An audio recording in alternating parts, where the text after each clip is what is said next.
छत पर उदास खड़ी शालू की नज़र थोड़ी दूर एक पेड़ की ओट में खड़ी बुढ़िया पर ठहर गई। ओह, फिर वही बुढ़िया।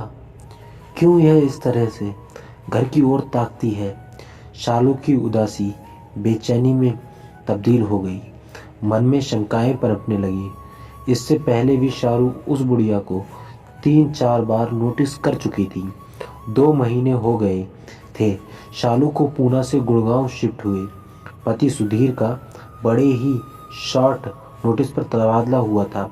वह तो आते ही अपने काम में व्यस्त हो गए।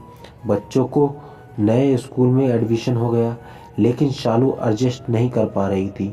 पूना में उसकी अच्छी जॉब थी, घर संभालने के लिए अच्छी मेड थी, घर के पास ही बच्चों के लिए एक अच्छा सा डे केयर भी था, मगर यहाँ ना आसपास कोई अच्छा डे केयर है और ना ही भरोसे लायक कोई मेड ही मिल रही है।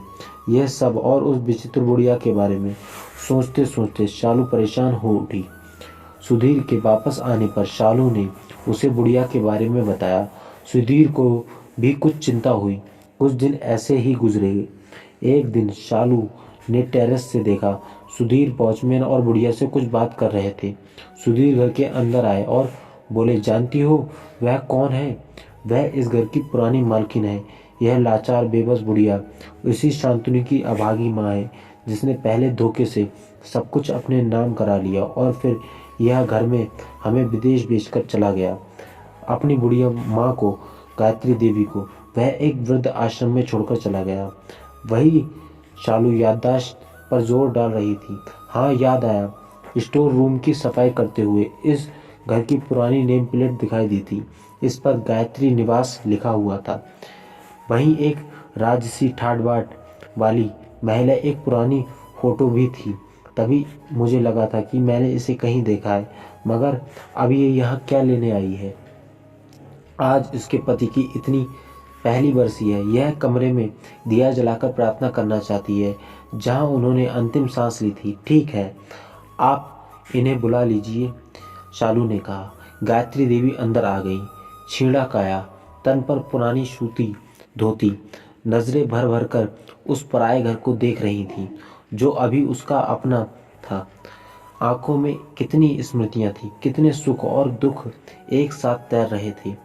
जो ऊपर वाले कमरे में गई, उन्होंने दिया जलाया, प्रार्थना की और दोनों को आशीर्वाद देते हुए कहने लगी, मैं इस घर में दुल्हन बनकर आई थी। सोचा था अर्थी पर ही जाऊंगी, मगर स्वर भरा आया। यही कमरा था मेरा। कितने साल हंसी खुशी बिताए यहाँ अपनों के साथ, मगर शांतनु के पति के जाते ही आंखें पुनः भर आईं। शालू और सुधीर निशब्द बैठे रहे। गायत्री देवी भारी कदमों से उठी और चलने लगी। शालू गायत्री को कुछ देर रुकने का बोलकर कमरे से बाहर चली गई और इशारे से सुधीर को भी बाहर बुलाकर कहने लगी, सुनिए, क्यों ना हम इन्हें यहीं रख लें? अकेली हैं, बेसहारा है। यहाँ पर वृद्ध आश्रम से अच्छा खाना पहनने को देंगे, काम के लिए तो मेड भी है। बस ये घर पर रहेंगी तो काम के आदमियों की तरह ही आने जाने वालों पर नज़र रख सकेंगी, बच्चों को देखभाल सकेंगी और मैं आराम से नौकरी पर जा सकूंगी। ठीक है, तुम बात करके देखो। सुधीर ने सहमति जताई। शालू ने संभल कर कहा, देखिए, अगर आप चाहें तो यहाँ रह सकती हैं। बुढ़िया खुश हो गई, लेकिन फिर अचानक सोच में पड़ गई। आज के ज़माने में जब सगे बेटे ने ही उन्हें घर में यह कह के बेदखल कर दिया कि अकेले घर में रहने से अच्छा है उनके लिए वृद्ध आश्रम में रहें, यहाँ से पराए लोग उसे बिना किसी स्वार्थ के क्यों रखेंगे? हालांकि दुनियादारी के कटु अनुभवों से गुजर चुकी गायत्री देवी शालू की आंखों में छुपी मंशा समझ गई, मगर उस घर में रहने के मोह में वह मना न कर सकी। गायत्री देवी उनके साथ रहने आ गई और आते ही उनके सधे हुए अनुभव हाथों ने घर की जिम्मेदारी बखूबी संभाल ली। सभी उन्हें अम्मा कहकर ही बुलाते थे। घर काम उनकी निगरानी में सुचारू रूप से चलने लगा। शालू ने भी नौकरी ज्वाइन कर ली। साल भर कैसे बीत गया पता ही नहीं चला। अम्मा कुछ दिनों बच्चों को उठाती, तैयार करती, मान मनोहर खिलाती और सुबह स्कूल के लिए छोड़ती। फिर किसी कुशल प्रबंधक की तरह अपनी देखरेख में बाई से सारा काम कराती। रसोई का वह स्वयं खास ध्यान रखती। खासकर बच्चों के स्कूल से आते वक्त वह नित नए नए स्वादिष्ट और पौष्टिक व्यंजन तैयार करती। शालू भी हैरान थी कि जो बच्चे चिप्स और पिज्ज़ा के अलावा कुछ नहीं खाते थे, वह उनके बनाए व्यंजन खुशी खुशी खाने लगे थे। बच्चे अम्मा के बेहद घुल मिल गए थे।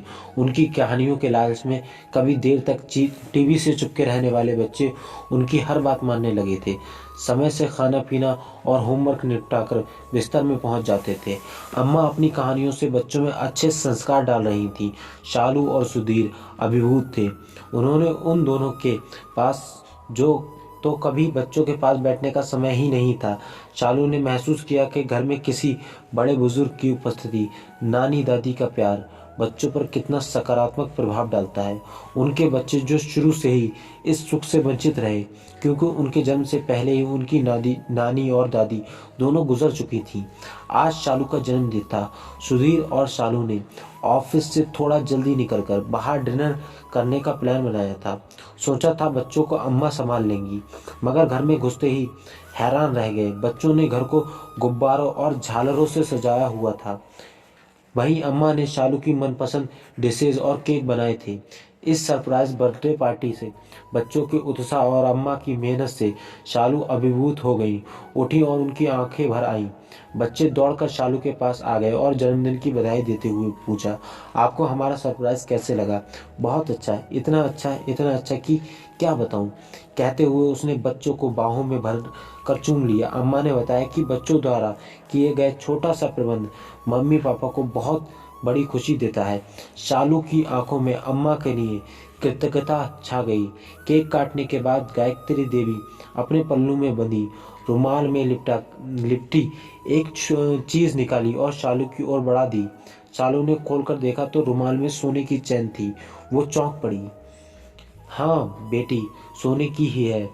बहुत मन था तुम्हारे जन्मदिन पर तुम्हें कोई तोहफा दूं।